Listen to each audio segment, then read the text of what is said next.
Hello students, काल आपण solid state प्रकरणात मध्ये क्रिस्टलाइन सॉलिड, अमॉर्फस सॉलिड, अनायसोट्रॉपी, आयसोट्रॉपी त्याच्या प्रॉपर्टीज आपण अभ्यासल्या. तर आज आपण classification of crystalline solid, classification of crystalline solid. तर त्याच्यामध्ये चार टाइपचे सॉलिड्स आहेत. Classification of crystalline solid.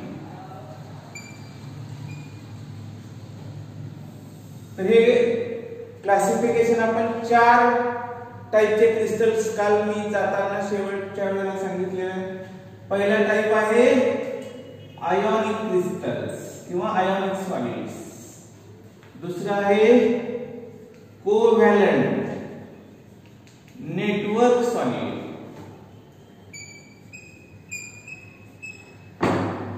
तिसरा आहे मॉलिक्युलर सॉलिड्स आणि चौथा आहे मेटॅलिक सॉलिड्स. तर या चार टाइपचे सॉलिड्स आपण पाहतोय. तर आयोनिक सॉलिड्स किंवा ionic crystals. In ionic crystals, the constituent particles or single particles, they are positive and negatively charged ions. Positive आणि निगेटिव्ह चार्जचे आयन्स एकत्रित येतात आणि आयोनिक क्रिस्टल तयार होतो. Covalent network solid. atoms, they bonded with each other and they form, that is in between two atoms there is formation of covalent bond. Such covalent bonded substances or crystals, they form giant big network type of solid crystal, that is covalent. In such type of crystals or solids, there is covalent bond in between two atoms. Third, it is molecular solids. In molecular solids, the constituent particles are molecules. The molecules may be polar molecules, non-polar molecules, or inert gas atom as like argon, helium, etc. And metallic solids, in metallic solid the constituent particles are simply metal atoms. फक्त metal atoms येतात त्याच्यामध्ये constituent particles. Each atom it is connected with another metal atom by means of a metallic bond. तर आपण in detail मध्ये आपण हे अभ्यासणार आहे. तर पहिलं आहे ते आयोनिक क्रिस्टल और ionic solid. In such type of solid or in such type of crystals, the constituent particles, they are positive and negatively charged ions. Positive चार्जचे आणि निगेटिव्ह चार्जचे आयन्स एकत्रित येतात आणि त्याच्यामध्ये एकमेकांमध्ये काय असतं, धनप्रभार आणि ऋणप्रभाराचे आयन्स. त्याच्यामध्ये electrostatic force of attraction, electrostatic force of attraction which is responsible to form an ionic bond in between two oppositely charged ions. तर आयोनिक क्रिस्टल्स मध्ये पॉझिटिव्ह आणि निगेटिव्ह चार्जचे आयन्स एकत्रित किंवा oppositely charged ions, they are held together by means of electrostatic force of attraction. And there is formation of ionic bond. These ionic bonds are strong bonds. Ionic opposite चार्जचे असल्यामुळे हे bond काय असतात, strong bond असतात. त्याच्यानंतर त्यामध्ये काय सांगितलं, ionic crystals they are hard and brittle hard असतात. आयोनिक क्रिस्टल्स हे हार्ड असतात. आणि ब्रिटल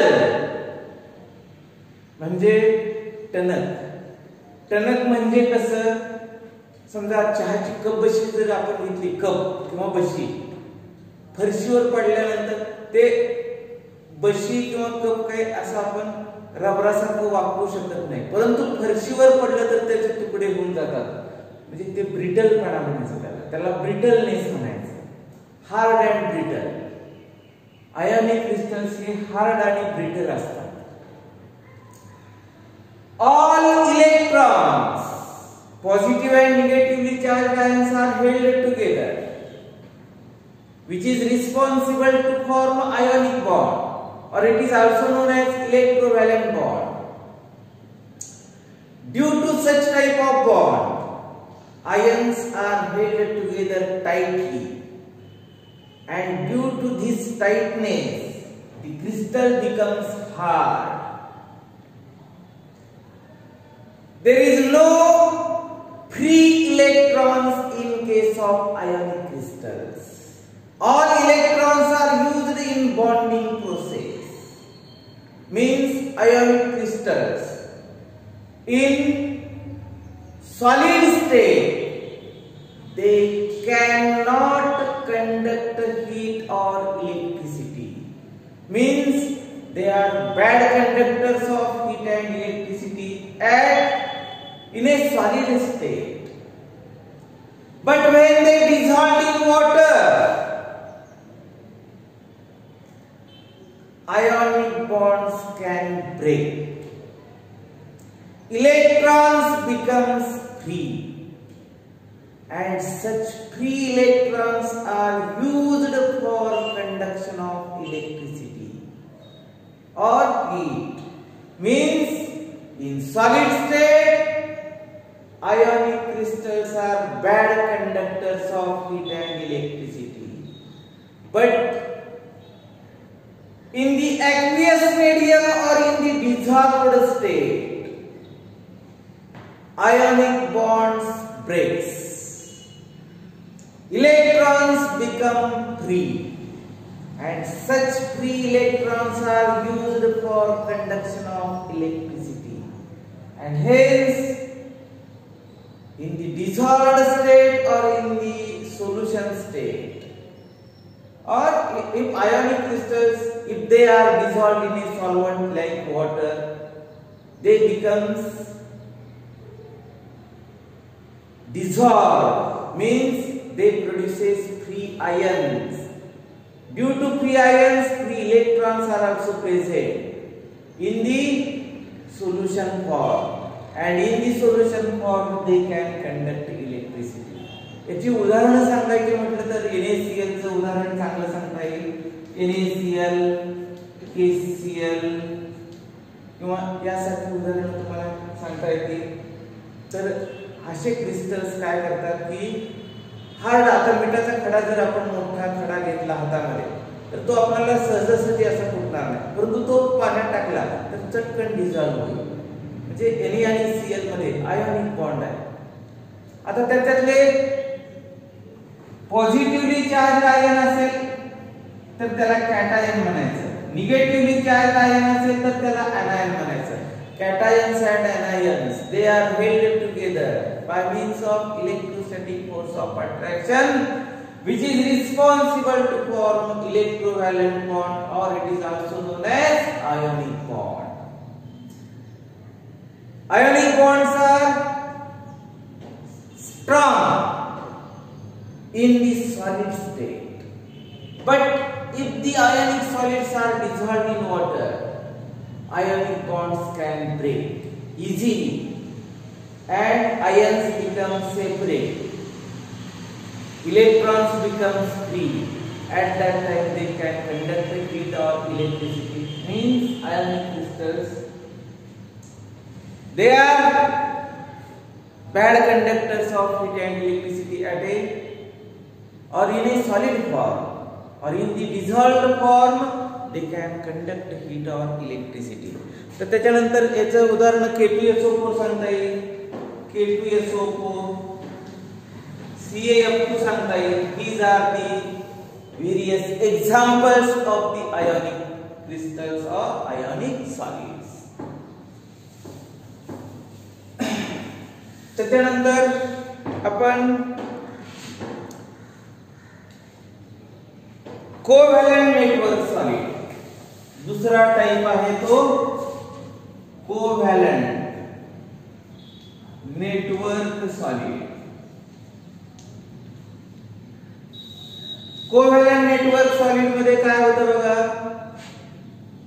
कोव्हॅलेंट नेटवर्क सॉलिड ह्या नावामध्येच आहे बघा. ऍटम मध्ये जो बॉन्ड तयार होतो तो कोव्हॅलेंट बॉन्ड असतो. कोव्हॅलेंट बॉन्ड कधी तयार होतो, दोन ऍटम्स जवळ जवळ आले तर त्या दोन ऍटम मध्ये बॉन्ड फॉर्मेशन साठी लागणारे जे दोन इलेक्ट्रॉन्स असतात, प्रत्येक ऍटमचा एक इलेक्ट्रॉन असेल. समजा दोन ऍटम आपण घेतलेले आहेत, त्या दोन ऍटम मध्ये प्रत्येक ऍटमचा एक एक इलेक्ट्रॉन असेल आणि हे दोन इलेक्ट्रॉन प्रत्येक ऍटमचे एकमेकांमध्ये शेअर होतात, म्हणजे भागीदारी करतात आणि त्याच्यापासून जो बॉन्ड तयार होतो त्याला कोव्हॅलेंट बॉन्ड म्हणायचं. तर कोव्हॅलेंट नेटवर्क सॉलिड, तर याच्यामध्ये आपण कार्बनचं चांगलं उदाहरण घेऊ शकतोय.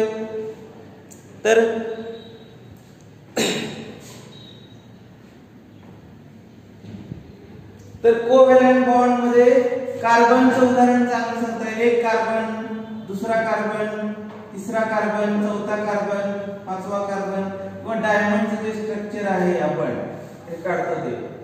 तर अशा पद्धतीचं जायंट नेटवर्क असं तयार होतं. Carbon atom atomic number 6, configuration 1s2 2s2 2px1 2py1, हे ग्राउंड स्टेट मध्ये कॉन्फिगरेशन आहे. तर प्रत्येक कार्बन ऍटम काय करतो, आता हे हायब्रिडायझेशन करताना किंवा एक्साइटेड, हे झालं ग्राउंड स्टेट मध्ये कॉन्फिगरेशन. एक्साइटेड स्टेट मध्ये काय होतं, 1s2 2s1 2px1 2py1 आणि 2pz1. तर हे चार अनपेअर्ड इलेक्ट्रॉन्स, 2s1 मधला एक, 2px मधला एक, 2py मधला एक आणि 2pz मधला एक, असे चार अनपेअर्ड इलेक्ट्रॉन. तर ह्या चार unpaired electron 2s 2px 2py आणि 2pz हे चारही ऍटॉमिक ऑर्बिटल्स एकमेकांमध्ये मिक्स होतात आणि यांचं मिक्सिंग झाल्यानंतर तयार होणारी जी ऑर्बिटल्स असतात ती हायब्रिड ऑर्बिटल्स असतात.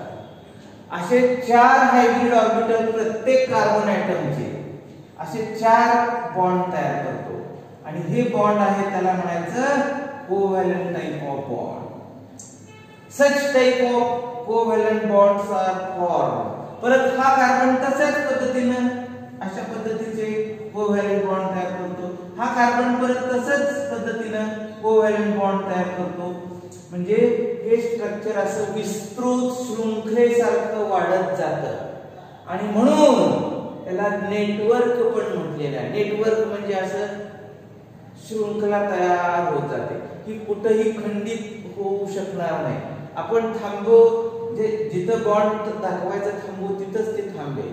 म्हणजे ही शृंखला म्हणजे श्रृंखला ही अशी चालतच राहते, लक्षात घ्या.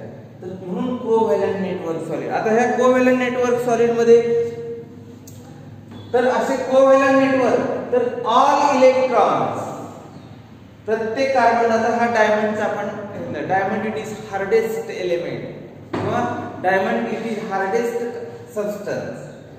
तर का हार्ड आहे, each electron of carbon atom it is completely used in bond formation process. All electrons are localized, त्याला म्हणायचं.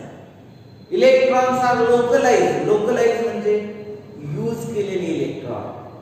इलेक्ट्रॉन्स फ्री नाही. All electrons are used in bond formation process. Means all electrons of each atom, they are used in the bond formation. Means such electrons are known as localized electron. Due to such localized electrons, all electrons are used in bond formation. That's why there is no any free electron in the crystal. That's why such type of covalent type of network solid crystal, it is hard. It is incompressible. Incompressible म्हणजे काय? याला compress करता येणार नाही. Incompressible आणि hard पण असतात. Hard आणि इनकॉम्प्रेसिबल. आपण त्याला कॉम्प्रेस करायला गेलो, दाबलं, आपण त्याच्यावरती दाब दिला तर ते कॉम्प्रेस होत नाही रबरासारखं. म्हणून इनकॉम्प्रेसिबल अँड हार्ड. हार्ड कशामुळे? Bonds are strong bonds. Each atom forms hybrid bond. प्रत्येक कार्बनचा हायब्रिड ऑर्बिटल sp3 हायब्रिड ऑर्बिटलचा वापर करून हे बॉन्ड तयार झालेले आहेत. Hybrid bonds are strong bonds. These bonds cannot break easily. That's why such crystals or such solids are hard crystals. And hence, due to hardness, they cannot compress. Means they are incompressible. So, these covalent crystals are poor conductors of heat and electricity. They are not good conductors. म्हणजे conductors नाहीतच. Covalent network solid crystals, they are bad conductors of heat and electricity. Means they are good insulators. चांगले विद्युत रोधक आहेत. विद्युत रोधक आहेत. कारण का? एक ही इलेक्ट्रॉन याच्याकडे उष्णता ऊर्जा किंवा विद्युत ऊर्जा वहन करण्यासाठी इलेक्ट्रॉन मोकळे फ्री इलेक्ट्रॉन्स अवेलेबल असू शकत नाही. आणि म्हणून कोव्हॅलेंट नेटवर्क सॉलिडचे क्रिस्टल्स हे नेहमी काय असतात? दे आर पुअर और bad conductors of heat and electricity. Means they are good insulators. Insulators म्हणजे विद्युत रोधक. विद्युत रोधक म्हणून चांगलं काम करतात. त्याच्यानंतर पुढे सांगायचं म्हटलं तर तिसरा टाइप आहे तो molecular solids.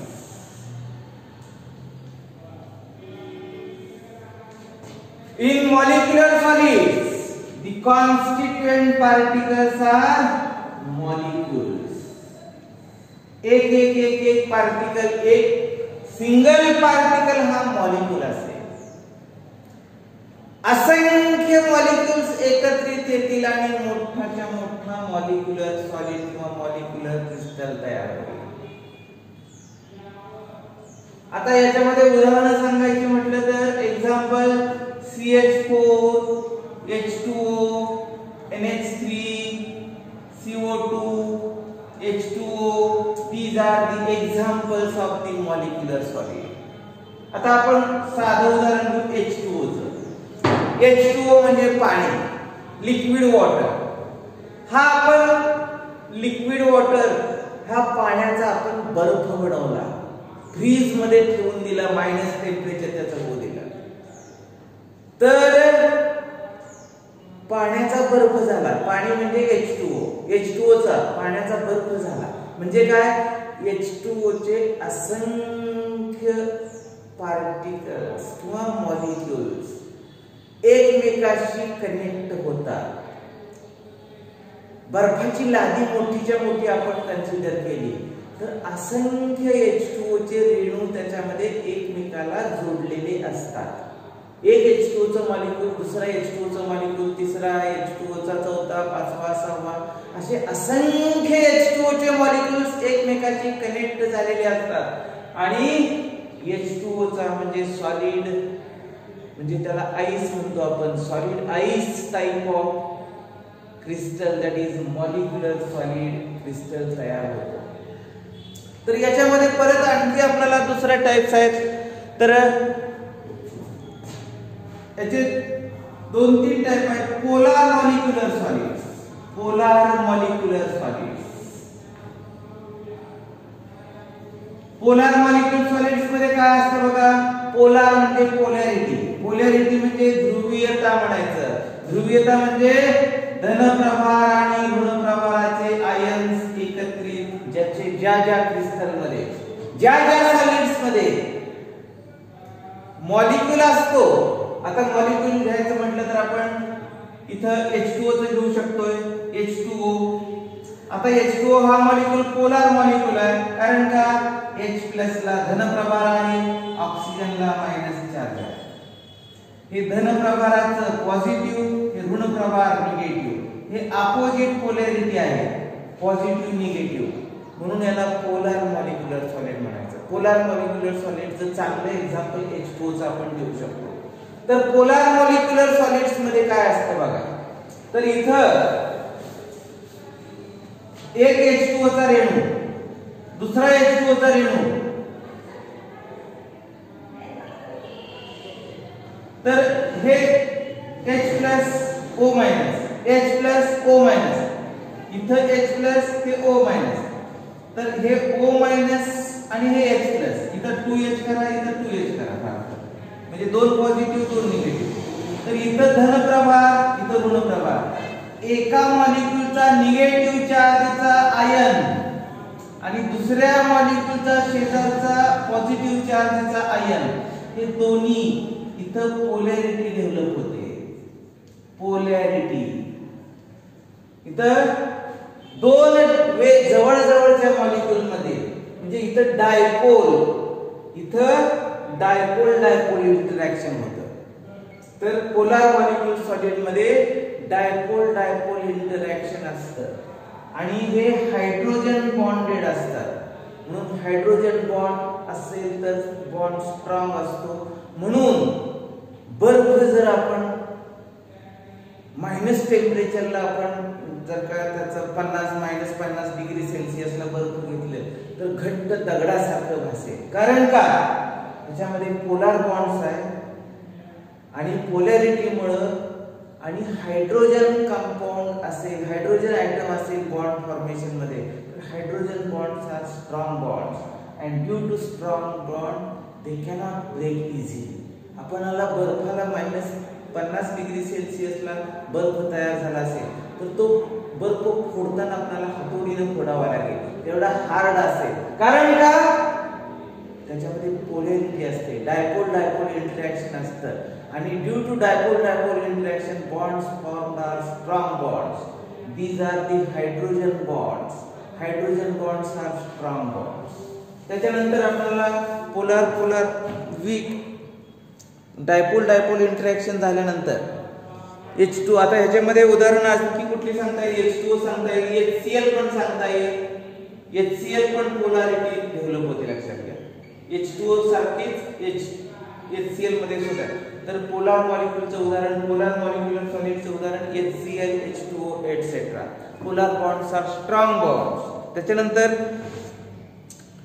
Very weak dipole interaction किंवा लंडन फोर्सेस. तर त्याच्यामध्ये उदाहरण सांगायचं म्हटलं तर CH4. Example weak dipole interaction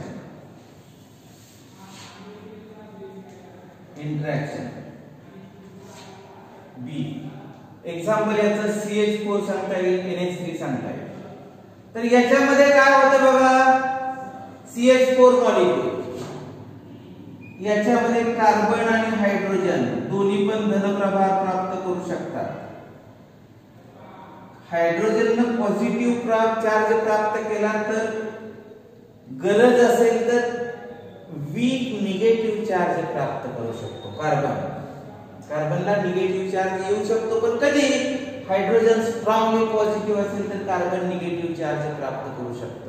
परंतु जसं H2O मध्ये पोलॅरिटी स्ट्रॉंग डेव्हलप होते तशी CH4 मॉलिक्यूल मधल्या कार्बन आणि हायड्रोजन मध्ये ही स्ट्रॉंग पोलॅरिटी असत नाही. म्हणून वीक एक CH4 चा रेणू, एक CH4 चा रेणू आणि दुसरा CH4 चा रेणू,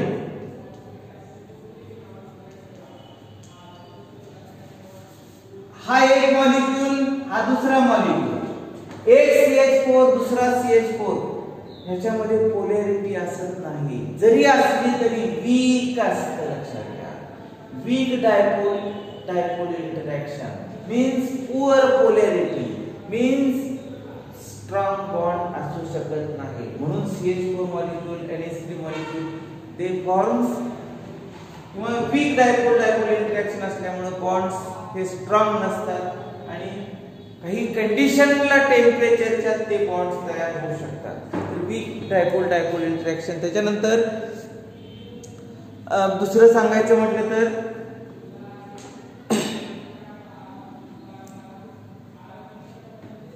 तर यामध्ये इंटरमॉलिक्युलर हायड्रोजन बॉन्ड्स पण तयार होऊ शकतात आणि त्याच्यामुळे काही कंडिशनला टेम्परेचर प्रेशरच्या हे बॉन्ड स्ट्रॉंग होऊ शकतात. परंतु नॉर्मल टेम्परेचरला याच्यामध्ये वीक डायपोल इंटरॅक्शन असतं. त्याच्यानंतर मॉलिक्युलर सॉलिड्स मध्ये आपण आणखी काय सांगू शकतो? Such solids are poor conductors, poor electrical conductors of heat and electricity. कारण का याच्यामध्ये सुद्धा all electrons are used for bond formation, means electrons are localised, means fixed. All electrons are used in bond formation process. That's why there is absence of free electrons, hence they cannot conduct heat or electricity. आणि चौथा type आहे तो metallic solids.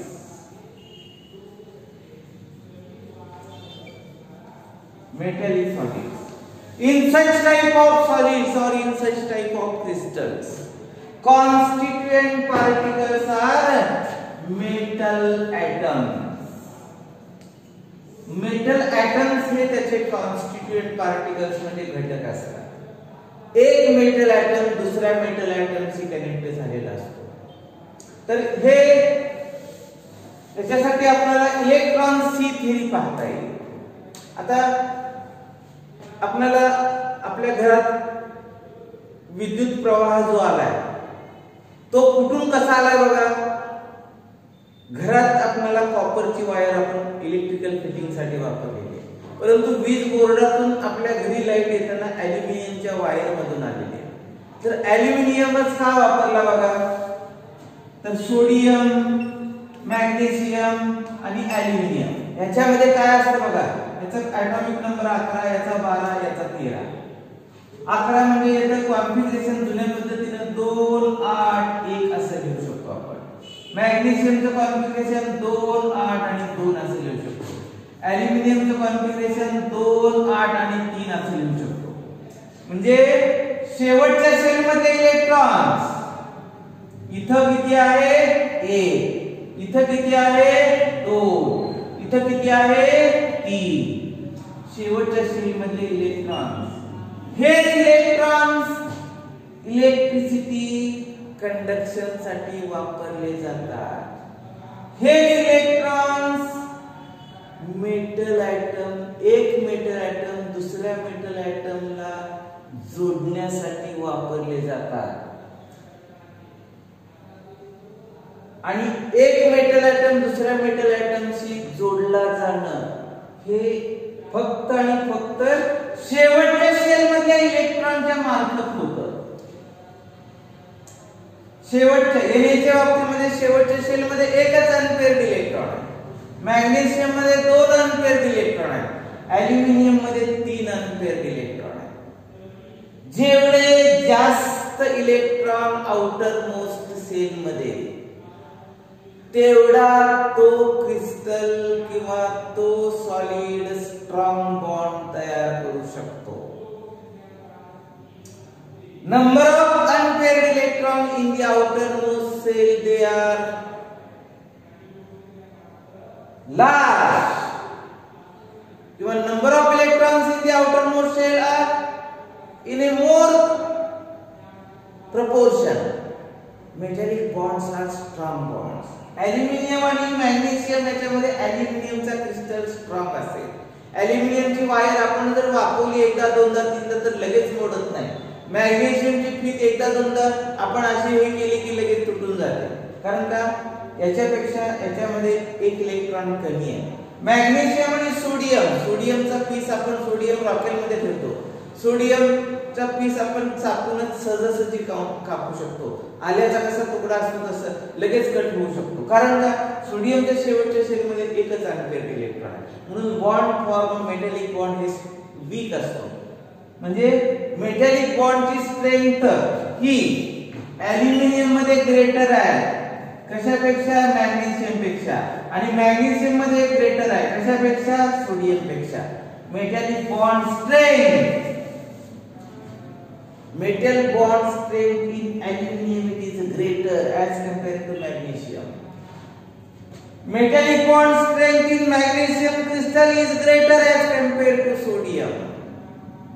कारण का number of electrons in the outermost shell. In which atom they are in a large number. Such type of metallic bonds are strong bond. तर आपण समजा aluminium चा हा क्रिस्टल घेतला. ॲल्युमिनियमची असे क्रिस्टल्स ॲटम्स आपण घेतले. Aluminium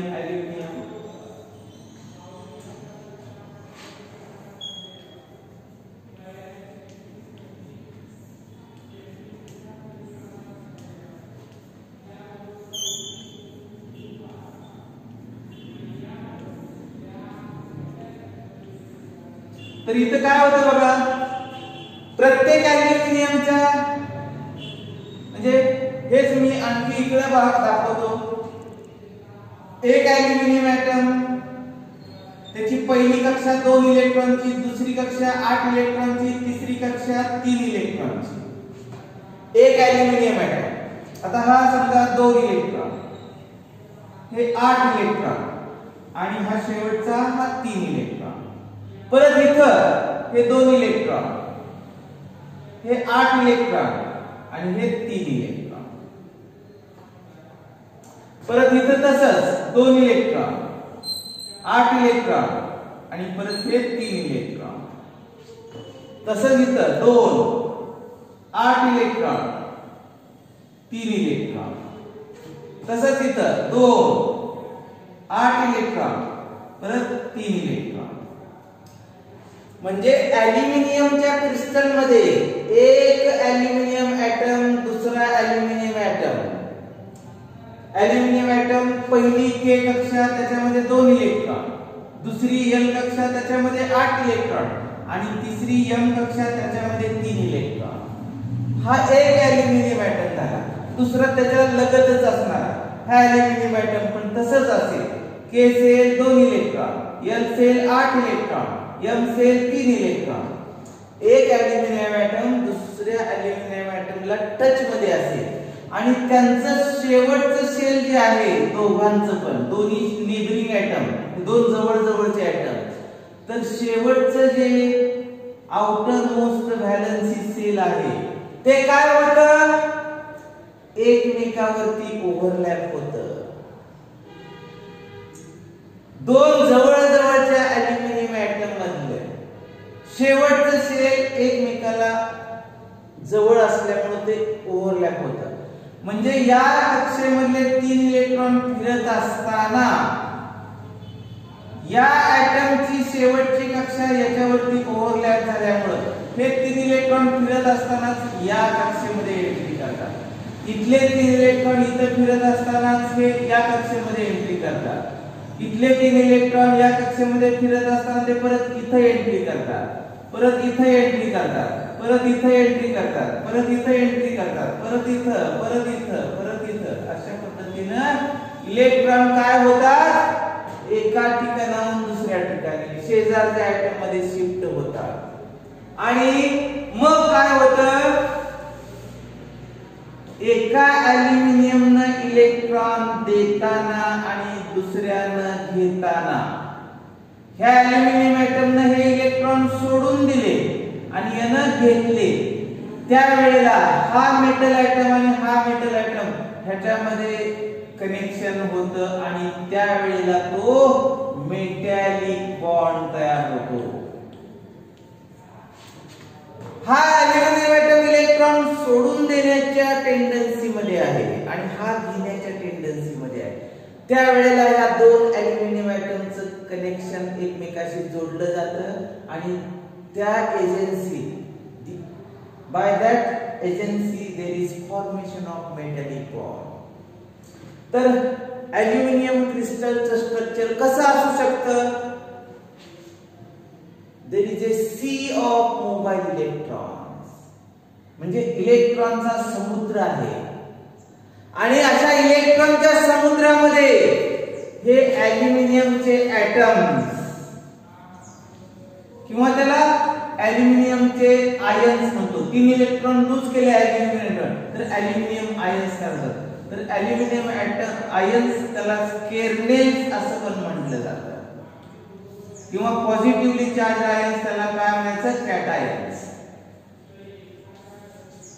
in aluminium crystal there is sea of mobile electron and in that sea of mobile electron these aluminum ions, that is positively charged aluminum ions, they are known as metal kernels म्हणा किंवा त्याला cations म्हणा, they are dipped in the sea of electron. This picture behaves as like a there is sea of electron and in that sea of electron these positively charged cations means kernels, they are dipped into that sea of electron. तर एक metal item त्यानं 3 electron lose केले की तो aluminium ion बनला. ते 3 electron lose केलेले शेजारचा अल्युमिनियम ॲटम ऍक्सेप्ट करेल. त्याच वेळेला तो अल्युमिनियम ॲटम त्याच्या पुढच्या ॲटमला तो इलेक्ट्रॉन देईल. म्हणजेच काय, एका ॲटम कडून दुसऱ्या ॲटम कडे, दुसऱ्याकडून तिसऱ्याकडे, तिसऱ्याकडून चौथ्याकडे असे इलेक्ट्रॉन सततपणे काय होतात? मायग्रेट होत राहतात. यालाच म्हणायचं डिलोकलाइज्ड इलेक्ट्रॉन्स किंवा त्याला डिलोकलायझेशन म्हणायचं. तर असं delocalisation of electron takes place in the metal crystals. One atom loses electron, another atom accepts electron. At that time there is formation of metal bond. In all metals, periodic table मध्ये जेवढे elements metals म्हणून आहेत ते सगळे metal bond तयार करतात. तर अशा पद्धतीचं मेटॅलिक क्रिस्टल त्याचं तयार होतं by the agency of metallic bond किंवा बाय द यूज ऑफ. तर मेटल बॉन्ड कसा तयार होतो? एक ॲटम दुसरा ॲटम, 2 ॲटम मध्ये मेटल बॉन्ड तयार होतो. कुणाच्या मार्फत? By the agency of mobile electron present in the outermost shell of an atom. ठीक आहे.